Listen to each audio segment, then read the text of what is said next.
இருங்க.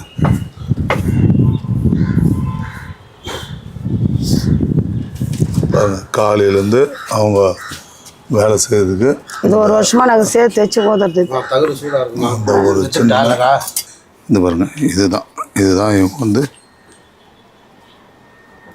இது பண்ணி அதான் பாருங்க. இந்த சிறிய குண்டுமணி அவ்வளோதாங்க. பாருங்க கையில் இருக்கிறது கூட தெரியாது இது. இந்த ஒரு சின்ன குண்டுமணிக்காக இவங்க குடும்பமே இன்னைக்கு உழைச்சாங்க. இதை நீங்கள் நேர்லேயே பார்த்தீங்க. ஆனால் இந்த போல் ஏழைகளுக்கு அரசாங்கம் ஒரு நல்ல உதவி செய்து அவங்களுக்கு என்ன தேவையோ அதை உதவியாக செய்து இவங்களுடைய பொருளாதாரத்தையும் இவங்களுடைய வாழ்வாதாரத்தையும் உயர்த்தணும்னு சொல்லி தான் இது போல் வீடியோக்களை கண்டுபிடிச்சி நம்ம வந்து நேயராகி உங்களுக்கு நாங்கள் வழங்குகிறோம்.